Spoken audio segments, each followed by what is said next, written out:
Irmãos, nós vamos ter agora, a parte da manhã, nessa parte da manhã, duas colocações sobre, nós já tivemos sobre nosso combate contra o mundo e a carne, e agora o combate contra o demônio. Nós já vimos ontem à noite que o demônio usa como matéria-prima para a sua atividade a carne e o mundo, que de certa forma já são consequências da sua obra no princípio. Eu vou apresentar aqui para vocês um pouco de angelologia. Angelologia é estudo da realidade dos anjos, desses espíritos que Deus criou, para a gente purificar um pouco as nossas ideias sobre demônio, atividade demoníaca, entender o que de fato ele é e o que de fato ele pretende, para nós não cairmos em extremismos, nem no extremismo de achar que o demônio não tem força, que o demônio não atua, que não existe. Acredito que no nosso meio não seja esse o extremo ao qual nós perigamos. Talvez no nosso meio carismático, o extremo perigoso é o outro, é o do exagero, é da superstição até. Precisamos tomar muito cuidado. Então vamos ver aqui algumas coisas. Espero que dê tempo de passar boa parte. Então vamos lá. Eu preciso de alguém que vá passando aí para mim. Isso, pode passar esse slide. Na Suma Teológica está lá da questão 50 à questão 64. Então quem gosta de ler, depois quer aprofundar, tudo que eu vou dizer está nessas 14 questões que Santo Tomás apresenta na Suma, na sua obra Suma Teológica. Repare que a gente chama os anjos de anjos. Essa palavra anjo vem do grego angelos, que significa mensageiro. Angelos, mensageiro. Porém, esses seres espirituais criados por Deus antes da criação do mundo, os anjos são anteriores à criação do mundo, são criaturas mais antigas. Esses seres espirituais não são todos mensageiros. Mensageiro é uma função. É uma função. Você tem um mensageiro quando existe uma mensagem a ser comunicada e um destinatário para receber essa mensagem. Então convenhamos, não existia o ser humano quando Deus criou estes seres espirituais. Portanto, eles não eram, preste atenção na palavra, eles não eram anjos, ou seja, eles não eram mensageiros, eles não tinham um ofício de enviar uma mensagem. Na verdade, nós chamamos esses seres espirituais de anjos, porque após a criação da humanidade, os seres espirituais criados por Deus, com os quais a humanidade teve contato, foram seres espirituais que tiveram contato conosco, obviamente porque tinham ou têm mensagens a comunicar. Então nós chamamos a todos de anjos. A definição correta é, espíritos puros. Quem são esses seres? São espíritos puros. Não confunda aqui espírito com alma de gente, alma de ser humano. Não são almas humanas, são seres espirituais. Eles são outro tipo de criatura. Você não confunde uma pessoa com um cachorro. São criaturas diferentes. Então, mas o nosso problema é que quando a gente quer imaginar o anjo, a gente imagina o anjo como se ele fosse um tipo de pessoa, um tipo de ser humano. Ele não é um ser humano, ele é uma outra criatura. que tem outras qualidades, outros adjetivos, outras funções. Então, não projete, esse é o primeiro esforço que nós temos de fazer, não projete nesses seres espirituais categorias humanas, né? Como se eles fossem gente como nós. Eles são outro tipo de personalidades, né? Eles são, como diz Santo Tomás, virtuais e não quânticos. É que essa palavra virtual para nós hoje tem outra conotação, né? A gente imagina a internet. Virtual, né? Vem do latim virtus é uma força. Eles são forças. Eles não são quânticos. Ou seja, o que é quântico? Uma coisa que tem quantidade, matéria, tamanho. Anjo não tem tamanho, anjo não tem peso, e anjo não ocupa espaço, porque ele não tem matéria. Já vai ficando difícil até imaginar. Por quê? Porque nós, se lembram do que eu dizia ontem, várias vezes, nihil in intellectu que prius insenso, nihil in intellectu que prius insenso. A gente não tem nada no intelecto que não passe pelos sentidos. Só que uma coisa para passar pelos meus sentidos tem que ser material, de alguma forma, que eu tateie, que eu ouça, que eu veja. Como os anjos não são quânticos, nós só podemos imaginar. Tudo que nós pensamos dos anjos, nós usamos as categorias imaginárias, mas é importante que você se lembre, para não se confundir, que a imagem que você tem de anjos na cabeça é uma imagem criada por você, ela não corresponde àquilo que o anjo é na realidade, porque aquilo que o anjo é na realidade, nós não temos condições de compreender, porque eles não são seres materiais. Em alguns momentos da história da salvação, em que esses anjos se manifestaram, então Deus deu a eles uma forma temporária para que nós pudéssemos conhecê-los. Por quê? Porque se ele não tivesse uma forma material, nós não íamos poder ouvir, ver. Então a Virgem Maria viu o arcanjo Gabriel diante dela. Como era a sua fisionomia? O texto não diz. O anjo falou com ela. Voz, vocalização é uma faculdade material. Precisa ter cordas vocais, deslocamento do ar, para que o som passe entre os seus ouvidos. O anjo não tem estas coisas, mas Deus deu ao arcanjo para que ele cumprisse uma missão. Entende? Mas ele não é um ser físico, ele é um ser quântico. Aliás, virtual, perdão, um ser virtual. Esses seres espirituais foram criados por Deus mais numerosos do que tudo o que existe na matéria. E isso é algo que vai para além da nossa possibilidade de imaginação também. Existem mais anjos, né, mais seres espirituais do que entes criados. O que é entes criados? Qualquer coisa material que exista.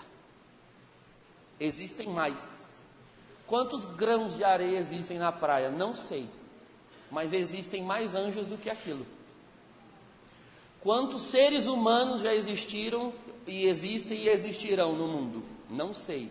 Mas Deus já criou mais seres espirituais do que toda a raça humana que já existiu e vem a existir. Quantas árvores existem no mundo? Não sei. E quantas já existiram ou existirão? Mas seja como for, Deus já criou mais seres espirituais puros do que o tanto de árvores que já existem. Então, a quantidade é inimaginável. Nossa, como é que cabe, né? Você já perguntou isso. E por que você já perguntou isso? Porque você já eliminou a primeira questão. Você não pode eliminar as questões enquanto eu vou passando elas. Você tem que somar e não substituir. Como é que cabe? Então, não cabe. Eles não precisam caber. Porque para caber tem que ter corpo, matéria. Eles não são materiais, eles não ocupam espaço.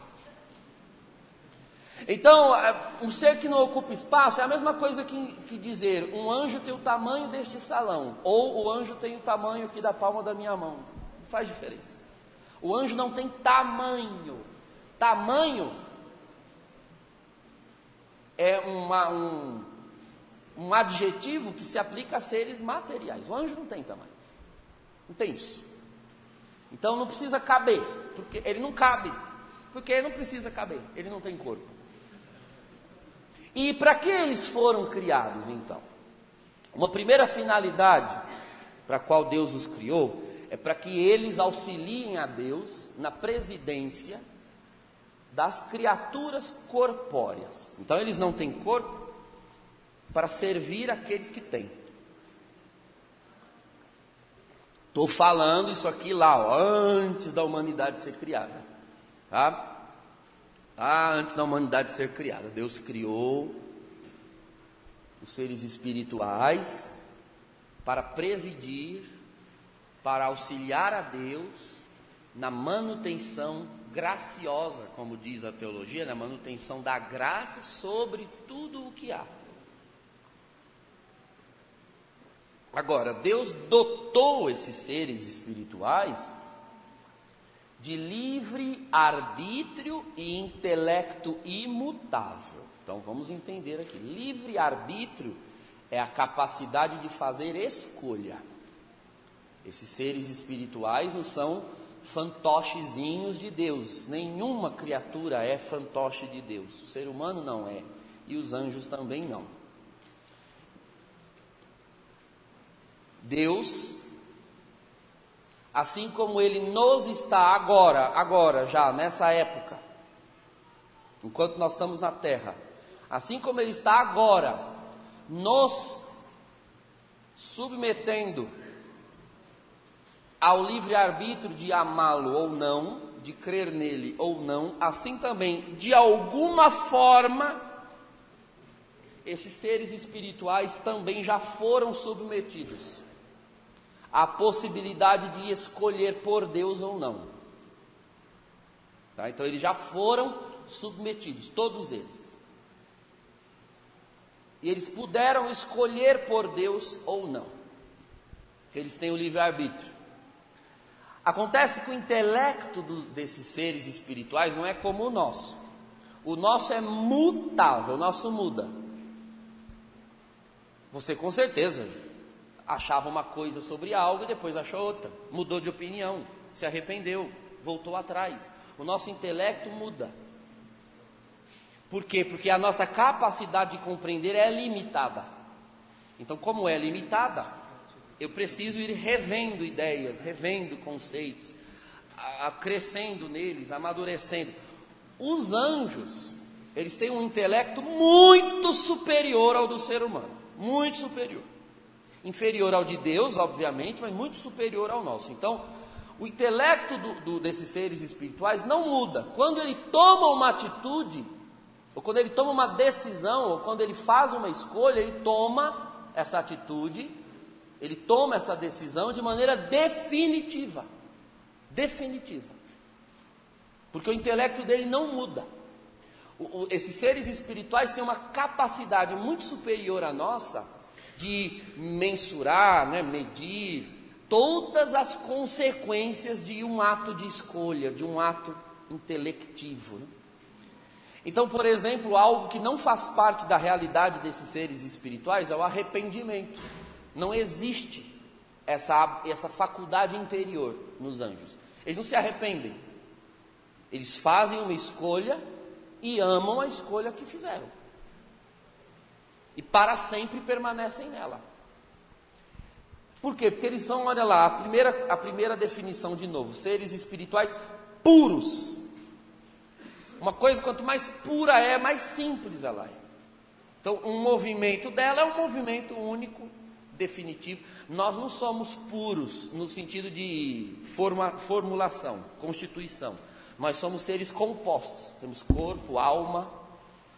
Nós temos duas naturezas em nós, uma natureza espiritual, uma natureza corpórea, que constituem a natureza humana. Os anjos não, eles são uma coisa só, ser espiritual puro. Então o intelecto deles, a mente do anjo, vamos assim dizer, é inflexível após feita uma escolha que ele julga ser a melhor escolha feita, e ele não volta atrás. Então, um anjo que já viu a Deus face a face e ama a Deus, ele Ele não vai voltar atrás. Alguns perguntam assim, será que é possível ainda caírem novos anjos? Surgirem novos demônios? Não. Quem é demônio já é demônio. Quem é anjo, acabou. Não tem um tipo de intercâmbio de lá para cá. Anjo é anjo, demônio é demônio. O anjo não vira mais demônio, o demônio não vira anjo. Isso é coisa lá do filme Constantine, isso é ficção. Não é a revelação. A revelação é que os anjos que já veem Deus face a face, optaram por Deus, amam a Deus, e é impossível subtraí-los dessa escolha. E o contrário também é verdade. Os demônios, os seres espirituais puros, que optaram por não amar a Deus, não servir a Deus, estão inflexivelmente presos nessa escolha. Eles não saem dela, eles não querem sair. Não há arrependimento no anjo, não existe essa capacidade neles. Então, elimine as baboseiras assim de pensamento. Puxa, mas e se ele se arrepender? Então você está projetando uma capacidade humana num ser que não é humano. Ele não é humano. Não existe arrependimento nele. Não há o que fazer. Eles já fizeram uma escolha definitiva. Eles pecaram por inveja e soberba. Eles desejaram ser como Deus, sem Deus. Toda criatura foi criada por Deus para ser semelhante a Ele. Todas. Nós fomos criados à semelhança dEle, para sermos como Deus, para termos a glória de Deus, para convivermos com Deus. Mas não é possível receber a glória de Deus sem Deus. É dele a glória. Mas esses anjos, por um ato interior, eles desejaram ser como Deus, mas sem Deus. Deu ruim. Deu ruim. Não tem como uma criatura ser como Deus sem o próprio Deus. E então agora esses seres espirituais, os demônios, eles desejam afastar a humanidade de Deus. Por quê? Não é porque eles nos desejam, porque eles não amam a nada. Não amam nada. Os demônios não querem a humanidade no inferno porque eles gostam da gente, querem passar uma eternidade ao nosso lado. Porque eles querem a nossa companhia. Eles não desejam os homens, eles não desejam a humanidade. Se nós pudermos dizer que os demônios amam alguma coisa, eles só amam uma coisa: a escolha que eles fizeram. Para eles, a melhor escolha que uma criatura pode fazer é não amar a Deus, não servir a Deus. Eles amam essa escolha. E eles creem que essa é a melhor escolha para uma criatura fazer. E por isso eles querem levar a humanidade a optar por qualquer coisa que não seja Deus. Qualquer coisa. Não precisa ser por eles. Eles não querem o seu afeto. Eles não querem o nosso afeto. Eles querem apenas apartar a criatura do Criador. É isso que eles querem. Nada mais. Passa esse slide aí. Tá, então vimos aqui o que é o anjo, né? Volta lá no outro slide, porque tem uma coisa que eu não pus nesse slide, mas vale a pena recordar. Existe um livro, já está traduzido no português, chama As Hierarquias Celestes, é do século IV. O autor é o Pseudo-Areopagita, é um autor desconhecido, por isso tem esse nome. Pseudo é falso, né? Pseudo-Areopagita. Supostamente era o Areopagita, mas o Areopagita está mencionado nos Atos dos Apóstolos, né? E esse livro é do século IV. Então não é possível que o Areopagita do Atos dos Apóstolos tenha vivido 400 anos, 300 anos. Então é o Pseudo-Areopagita. Esse texto ele foi amplamente utilizado por Santo Tomás e por toda a tradição cristã. E por conta disso reconhecido, o conteúdo dele reconhecido como compatível com a tradição. Nesse livro, o Pseudo-Areopagita e por consequência Santo Tomás falam das hierarquias celestes. Quando Deus cria esses seres espirituais, Ele cria várias espécies, vamos assim dizer, várias espécies de seres espirituais. Basicamente, 9 tipos de seres celestiais. São as 9 hierarquias divididas em 3 couros. 9 hierarquias e 3 couros. O primeiro couro, com 3 hierarquias, grupos de seres espirituais, assistem diretamente ao trono de Deus. Deus os criou para Ele, que são os querubins, os serafins e os tronos. Querubins, serafins e tronos. São palavras, querub em hebraico é fogo. Fogo. Não tem trechos da escritura que dizem o trono de Deus é um fogo, ou é rodeado de fogo. Que fogo é esse? São seres espirituais. Claro que não é um fogo como é o nosso fogo, um fogo material. É uma analogia, de modo alegórico. Eles são chamas que assistem o trono de Deus. São couros criados para adorar a Deus eternamente. Adorar e adorar. A esses que Isaías se refere em visões, Ezequiel, São João no Apocalipse, são os anjos que assistem o trono de Deus. Agora, existem outras 3 hierarquias, o segundo coro dos anjos, que são as 3 hierarquias intermediárias, criadas por Deus para assistir a obra criada. A obra criada. Então, já falei de serafins, querubins, tronos. Para assistir à obra criada, são as virtudes, as dominações e os principados. Aliás, e as potestades. Potestades, principados está na última. Então, virtudes, dominações e potestades. E o último coro são os principados, os arcanjos e os anjos, que são criados, então, principados, arcanjos e anjos, são o couro criado por Deus para lidar com a espécie humana, com o ser humano. Então, ser humano, seres criados, trono de Deus. São essas as 9 hierarquias. Então, como assim hierarquia? Olha, cada hierarquia dessa, eu vou usar comparações, porque se nós não usarmos comparações, não temos dificuldade de entender o que são essas coisas.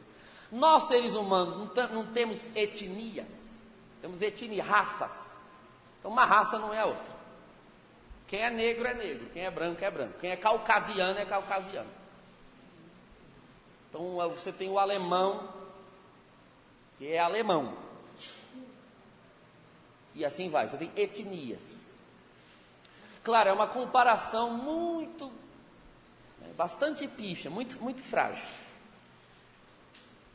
É como se existissem etnias entre os anjos, mas não é só isso, porque os anjos, na verdade, eles são o que fazem. Eles são seres muito puros, muito simples. Vamos imaginar por um instante que o serafim, por exemplo, o serafim é o turiferário lá do trono de Deus. Então Deus o criou e quando ele foi criado, ele fica assim, desde sempre, incensando o trono. Se por um instante, ele não é um ser humano, ele é um ser espiritual muito puro. Se por um instante ele olhar para esse turíbulo e dizer, eu não quero mais incensar, ele cai. Ele se torna um demônio. Porque ele é o que ele faz. Se ele não quer fazer isso, ele deixa de ser. É uma coisa muito simples. É tão simples que a gente não consegue imaginar e nem entender direito. Por exemplo, o querubim está lá, aceso. Ela é uma labareda de fogo no trono de Deus, está lá. E olha para si, eu não estou gostando desse fogo aqui. Ele cai. É difícil imaginar, mas o anjo, esse ser espiritual puro, é um intelecto puro. Imagina assim, o seu cérebro sozinho, assim, andando. O anjo é isso. O ser espiritual puro, ele é uma força intelectual pura. Ele é um intelecto andando assim. Ó. A gente não entende o que é isso, porque o que é um intelecto andando? Não sei. Eu tenho um intelecto. Está aqui. Agora, um intelecto sem cérebro, sem corpo, o que é isso? Então, é isso. Tá.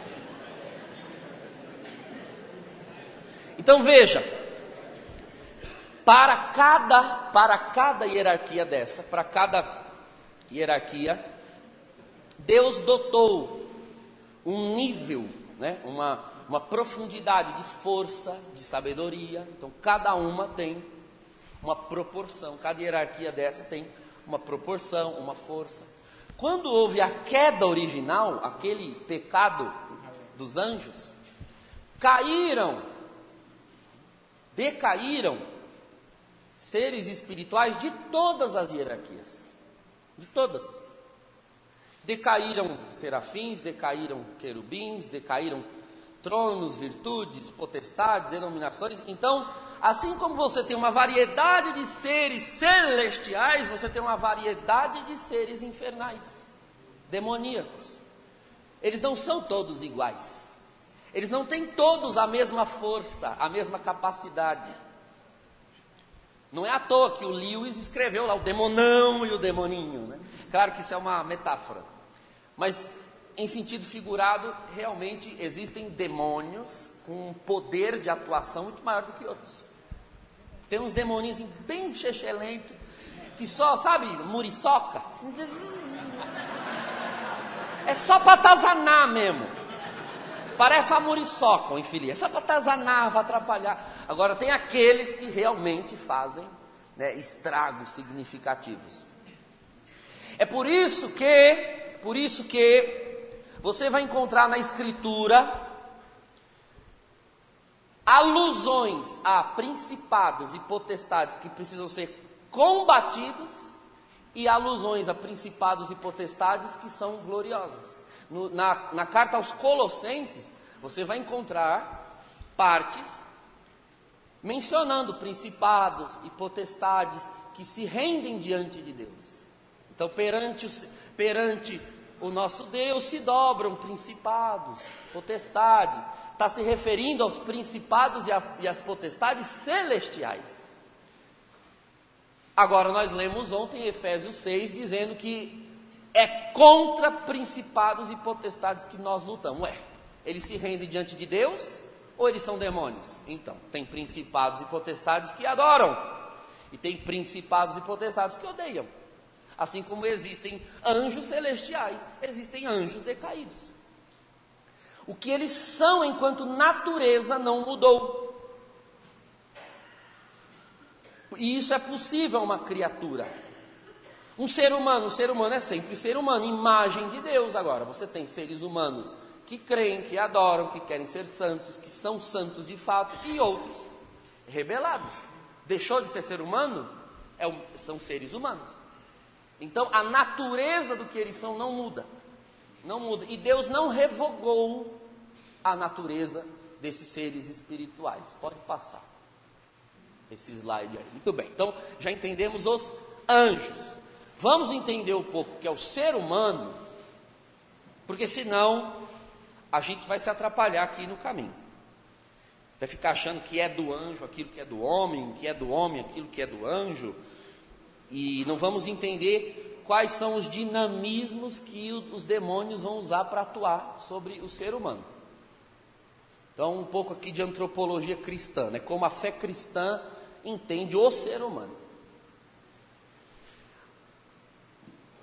Ali no primeiro parágrafo eu digo assim: a materialidade é o principal veículo de conhecimento da verdade. Já falei várias vezes isso aqui. Né? Por quais meios o ser humano conhece as coisas? Pelos sentidos. Já falamos isso. Não posso conhecer nada que não seja palpável, audível, visível. Os sentidos são a porta de entrada. Então, a materialidade é o principal veículo de conhecimento da verdade. É o veículo pelo qual eu sei que isso aqui é madeira. Eu estou vendo e estou tocando. Então, o meu tato e a minha visão são os veículos para que a minha razão, para que a minha mente aqui, para que a minha alma aqui entenda, conheça a verdade de uma criatura. E ao mesmo tempo, os sentidos também são um veículo de expressão da verdade conhecida. Então, o processo humano é assim. Estou eu aqui, toquei, olhei, olha. Aqui dentro, na minha mente, na minha razão, eu estou conhecendo uma verdade. Que verdade é essa? Que isto daqui é uma estante de madeira. Aí agora, com a voz, eu venho aqui e digo: irmãos, isto daqui é uma estante de madeira. Eu estou usando a voz está aqui atravessando o ar, criando vibrações aéreas, chegando ao seu ouvido, e você tem condições de conhecer a verdade que eu conheci, porque eu transmito aos seus sentidos. O que está aqui na minha mente passa para a sua através dos nossos sentidos. Eles são os veículos de comunicação. Então, o que está fora de mim vem parar aqui dentro de mim e depois sai para fora de novo. A voz, o tato, os sentidos são o veículo pelo qual eu não só conheço uma verdade, mas também são os veículos pelos quais eu transmito essa verdade.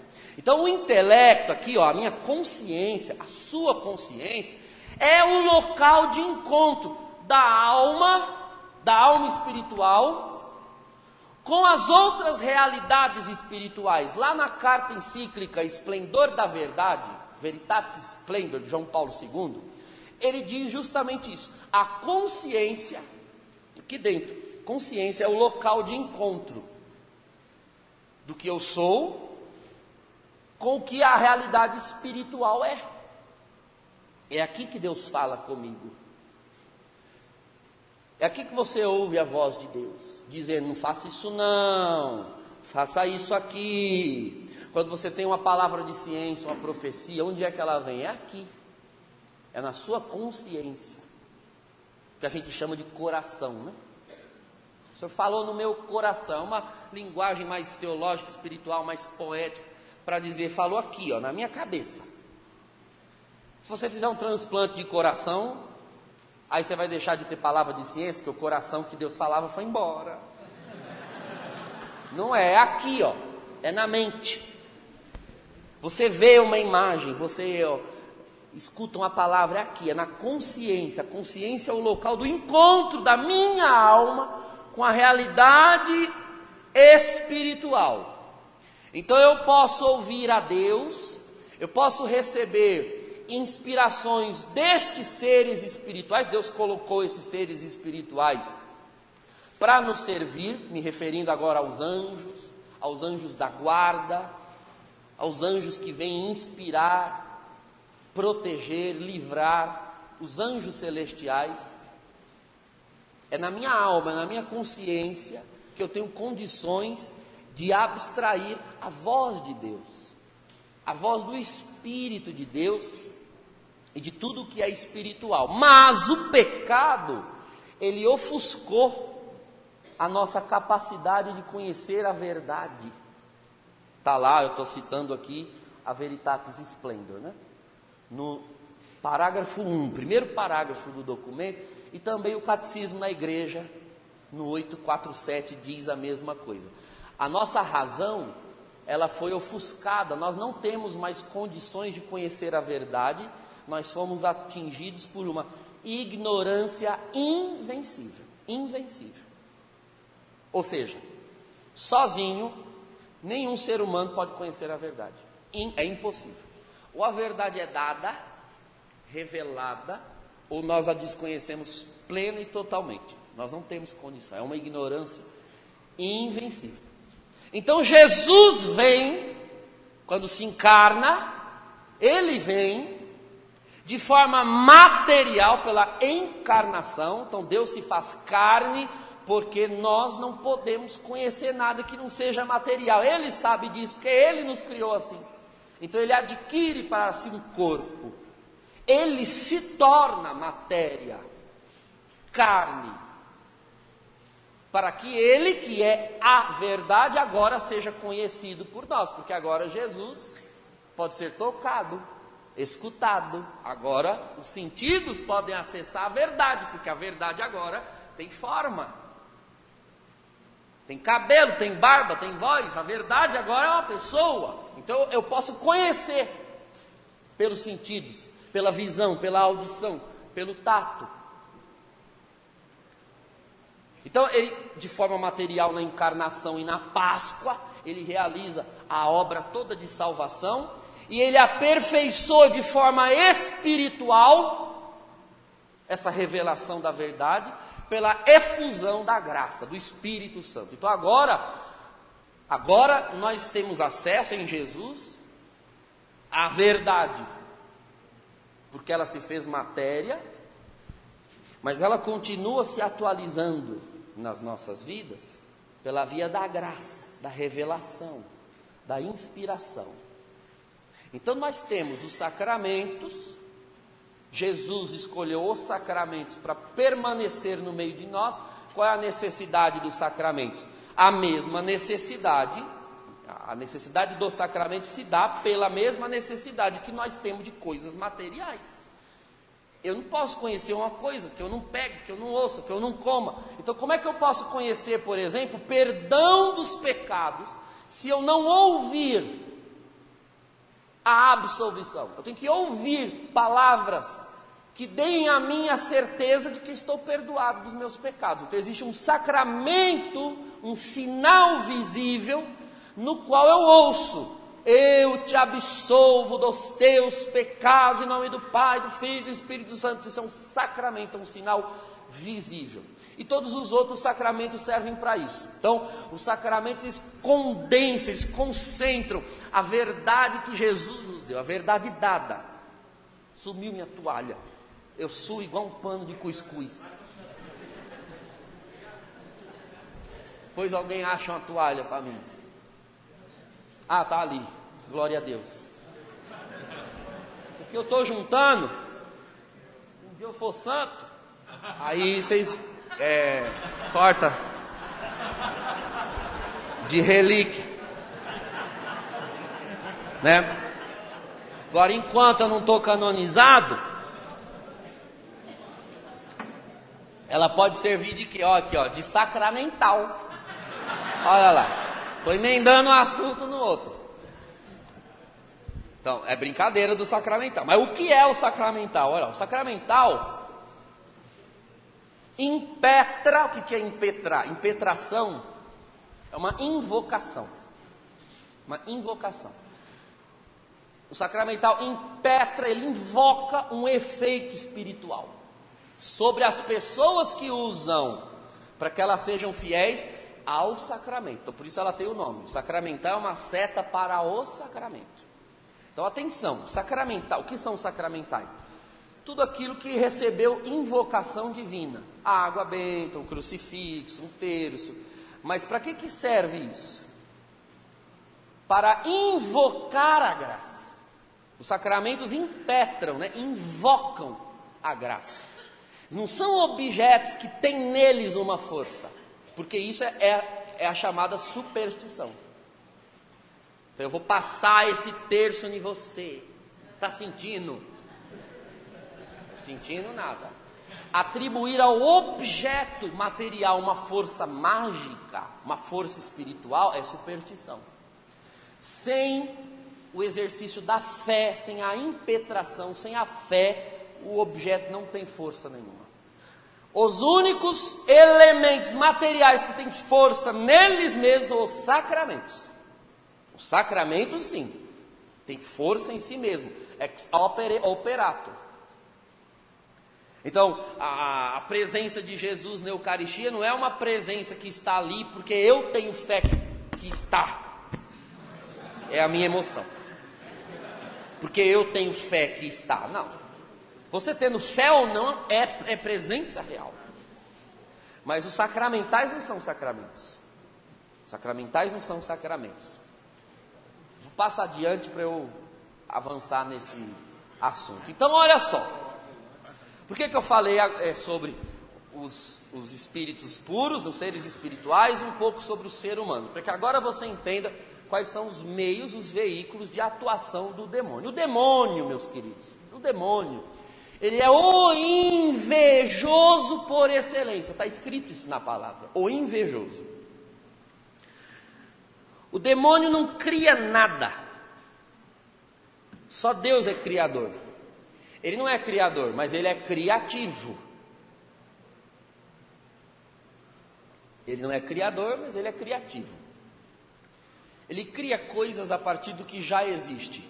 De preferência do que já existe em Deus, porque ele inveja a Deus. Então, o demônio, nas suas ações, ele imita o modo de Deus agir. Qual é o meio pelo qual Deus fala comigo e com você? Por inspiração. Não é assim? Você ora e ouve espiritualmente a voz do Senhor. Quando você faz uma Lexio Divina, quando você adora o Santíssimo, você ouve a voz de Deus. Quando você se põe em oração, o Senhor revela algo ao seu coração. Ele inspira. A nossa alma tem condições de abstrair espiritualmente a voz do que é espiritual. Aqui e aqui. Isso eu não preciso ficar explicando, porque todos nós entendemos o mecanismo interior do que é a voz de Deus, uma revelação, uma visão, uma inspiração. Todos nós. Então, Deus usa desse veículo. Deus inspira. O diabo é invejoso, ele tenta fazer igual. Só que nós não vamos chamar, chamar a sugestão do demônio de inspiração. A sugestão do demônio é chamada tentação. Então, o mecanismo é chamado sugestão. Deus, quando você ouve a Deus, quando você tem uma visão, quando Ele fala com você, Deus está sugerindo à sua mente a vontade dEle. Ele sugere. O nome da sugestão divina é inspiração. O nome da sugestão demoníaca é tentação. Há a voz infeliz que fica assim. E lembre-se do que nós já vimos ontem. A tentação não tenta te empurrar para outra coisa, senão para o mundo e para a carne, para você agir de forma carnal, fazer escolhas de maneira carnal, e com isso ceda ao mundo e se torne mundano.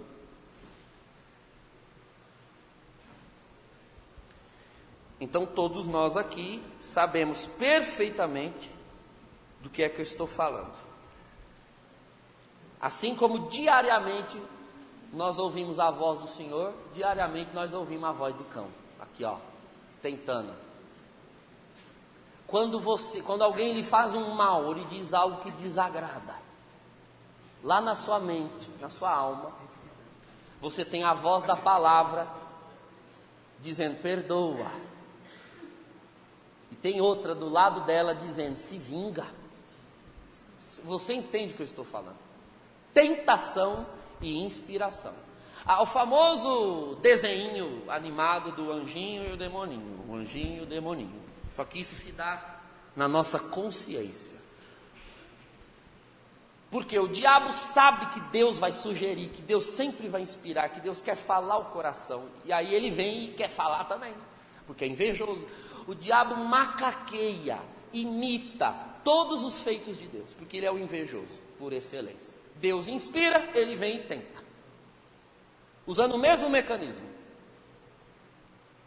porque ele é um ser espiritual, como Deus é espírito.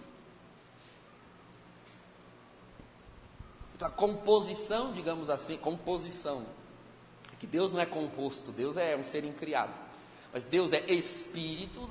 O demônio é um ser espiritual, então ele sabe quais os mecanismos que um ser, seja espírito ou espiritual, usa para se comunicar com o ser humano. É aqui, ó. A sugestão. Ele é o invejoso, ele imita. ele imita outras coisas também. Tudo que Deus faz em proporção divina, agraciada, o diabo vem e ele quer imitar, ele quer criar o reino dele, né? Como Deus tem o seu reino. Se lembre que já dissemos ontem que é uma concorrência absolutamente desleal. O reino de Deus está imensamente superior, acima. Mas o demônio é uma anta, ele quer insistir de ficar imitando. Então ele imita mesmo, macaqueia mesmo. Nós vimos ontem exaustivamente que Deus infundiu em nós, derramou sobre nós forças para fortalecer a nossa mente e a nossa vontade. Se lembra a nossa razão e a nossa vontade? São as virtudes teologais. O diabo vendo isso, força para fortalecer a razão deles para crer certo e a vontade deles para querer certo. Ele vem também e põe as virtudinhas dele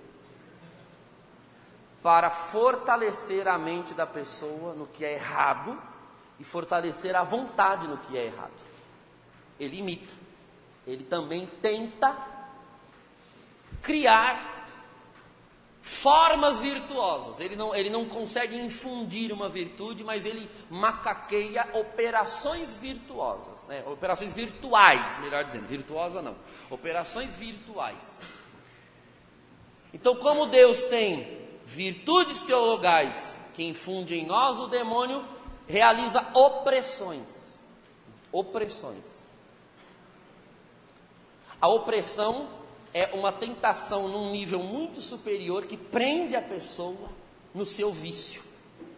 Assim como as virtudes prendem a pessoa na virtude cardial, na virtude humana. Fortalecem, melhor dizendo. Então, a opressão. Vou dar um exemplo. Você é livre. Você tem livre-arbítrio. E aí você opta por não beber, não vou beber cachaça, não quero. Ao fazer essa escolha, você encontra nessa escolha liberdade. Liberdade é a consequência positiva do uso do livre-arbítrio. Eu tenho liberdade, eu não bebo, eu não sou dependente da cachaça. Muito bem. Agora, a pessoa que tem do livre-arbítrio, usa esse livre-arbítrio e faz uma escolha pela cachaça. Ela bebe. Ela encontra liberdade nisso, ou seja, ela sai da cachaça a hora que ela quiser. É muito difícil sair, porque desperta um vício. Então, só existe liberdade na escolha pelo bem. Eu que não escolhi pela cachaça, eu sou livre. Continuo livre, inclusive para beber se eu quiser. Eu não bebo porque eu não quero. Eu sou livre. Agora, a pessoa que já escolheu pela bebida, ela não tem mais liberdade. Ela está presa num vício.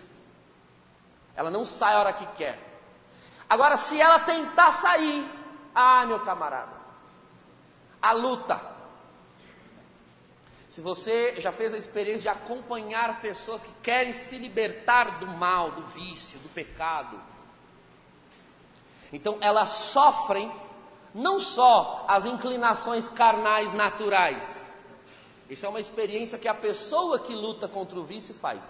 Além da abstinência física, além da inclinação carnal natural, ela mesma testemunha. É incrível como surgem circunstâncias, aparecem pessoas. A impressão que eu tenho, padre, é que elas dizem para a gente em drama, no atendimento, na confissão, a impressão que eu tenho é que é como uma voz assim dizendo, é uma coisa, uma força que me impele. Às vezes eu estou bem, até fisicamente, não é um dia de abstinência, é um dia que eu já estou sóbrio há um bom tempo, e aí do nada, eu fazendo outras coisas, vem a tentação. Numa discussão com a minha esposa, que eu já descobri outros meios de me desestressar, de aliviar, de procurar dialogar com ela, não, aí vem a voz, vem a força, uma força, que diz para mim, não, mas quando você bebia, a cachaça era muito melhor para você fugir disso aí. Padre, eu sinto o gosto da pinga, eu sinto o cheiro da pinga. O cheiro. Uma vez eu atendendo uma pessoa assim, atendendo, aí ela estava passando por alguns outros problemas que não, naquele momento, a tentação de voltar ao vício. Não se tratava disso. E aí eu conversando com ele falando dos problemas, era uma questão de trabalho na empresa. E aí de repente entrou no nosso meio, na minha sala, um cheiro de maconha. Eu disse, o que é isso? É Bob Marley? Um cheiro de maconha. Minha sala é num lugar, a minha sala na paróquia, é um lugar longe da rua. Não tinha a menor possibilidade de aquilo estar vindo de fora. E eu falei, fulano, você andou fumando de novo? Eu falei, padre, eu também estou sentindo o cheiro. Não fui eu não. Já faz 3 meses que eu estou sóbrio, que eu estou bom. E aquele cheiro. E aí ele, olha, padre, olha o cheiro. Chega, eu me arrepiei, porque era a tentação dele. Era a maconha. Mas eu também senti o cheiro.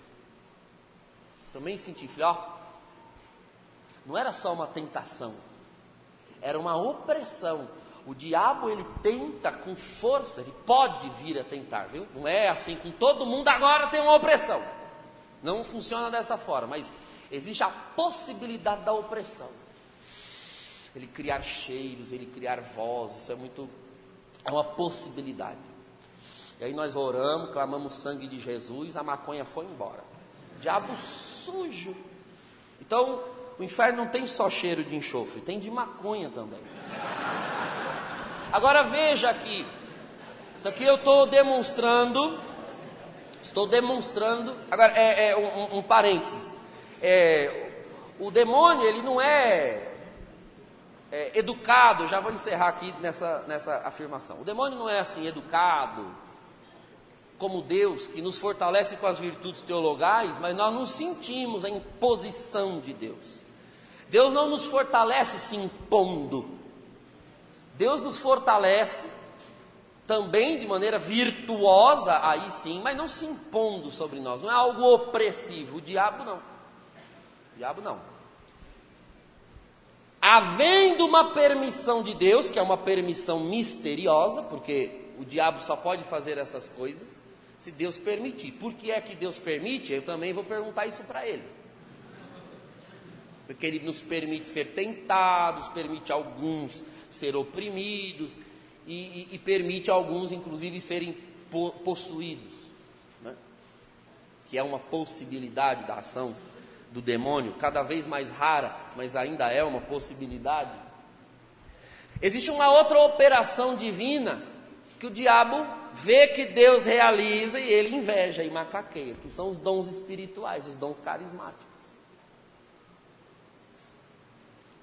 Uma propriedade assumida pela alteridade espiritual, ou seja, uma ação do Espírito, ainda uma ação do Espírito de Deus, profunda, virtuosa, que me leva a destrinchar para o outro realidades espirituais para fazê-lo crer, para fazê-lo aderir ao evangelho pregado. O diabo vê essas coisas e ele pode querer imitar, viu? Pode querer imitar, em um contexto que não seja do evangelho, diga-se de passagem. É muito comum pessoas dizerem, mas eu fui na mesa branca, eles disseram uma coisa que não é possível, ninguém sabia daquilo, só eu. Só você não, o cão também sabia, o cão também viu. E ele pode sugerir a pessoas para te dizer. Então o fenômeno é idêntico ao da revelação, mas o que distingue uma revelação do Espírito Santo de uma sugestão demoníaca? A fonte e a origem e o contexto. O Senhor jamais manifestará a sua força, senão para testificar o evangelho genuíno e autêntico. Genuíno e autêntico. Já o demônio, aonde ele puder te prender fora do evangelho, ele vai tentar.